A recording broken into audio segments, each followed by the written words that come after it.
गुरु प्यारी सत्कारियों सासंगत जी, आप सभी को प्यार भरी राधा स्वामी जी। सासंगत जी, आज मैं जो आपको साखी सुनाने वाला हूँ उसको सुनकर आपकी आंखों में आंसू आ जाएंगे। ये एक साखी बूढ़ी अम्मा की है, बुजुर्ग माता जी की है, जो मैं आपको आज बताने वाला हूँ। तो सासंगत जी, होता क्या है कि एक गांव में है ना, बुजुर्ग अम्मा रहती थी।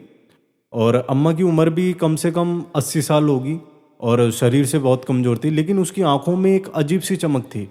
और जो अम्मा के गांव वाले थे वो भी कहते थे कि अम्मा रोज़ सिमरन करती है और सत्संग भी कभी नहीं छोड़ती।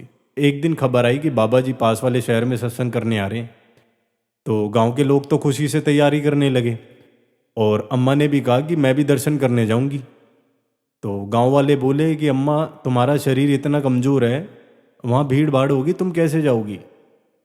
तो अम्मा ने हंसकर कहा कि जब प्रभु का नाम मन में हो तो रास्ता भी खुद ब खुद बन जाता है।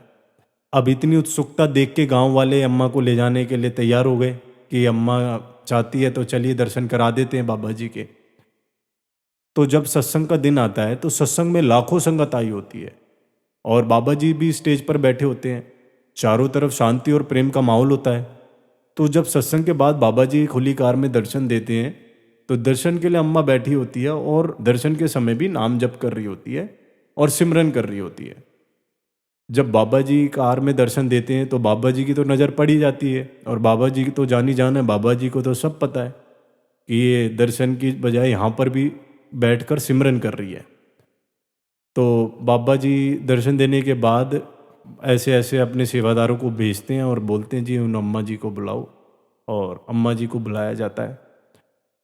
और जब वो बाबा जी के सामने पहुंची तो बाबा जी ने मुस्कुराकर कहा कि अम्मा, तेरा तो काम पूरा हो चुका है। तो अम्मा भी हैरान हो गई।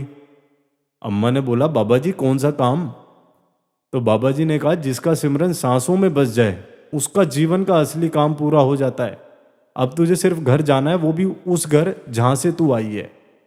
तो ये बात सुनकर अम्मा की आंखों में आंसू आ गए और उन्होंने बाबा जी के चरणों को छुआ और बोली कि बाबा जी, अब मैं पूरी हो चुकी हूँ, अब मैं निश्चित हूँ।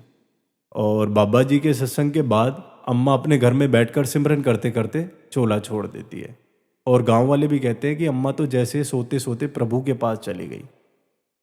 तो साथ संगत जी, ये साखी सुन के मुझे नहीं लगता ऐसा कोई सत्संगी होगा जिसकी आंखों में आंसू ना आए हो। और साथ संगत जी, साखी से हमारे को शिक्षा इतनी मिलती है कि नाम स्मरण केवल जुबान से नहीं होता, सांसों में बसना चाहिए। सिमरन हमारी सांसों में चलना चाहिए। जब सिमरन जीवन का हिस्सा बन जाती है ना, तो मौत भी त्योहार जैसी होती है। और संतों के शब्द सिर्फ ज्ञान नहीं, आत्मा का सच्चा मार्ग होते हैं। तो साथ संगत जी, ये साखी थी बाबा जी की। और मिलते हैं अपनी अगली वीडियो में। तब तक के लिए आप सभी को राधा स्वामी जी।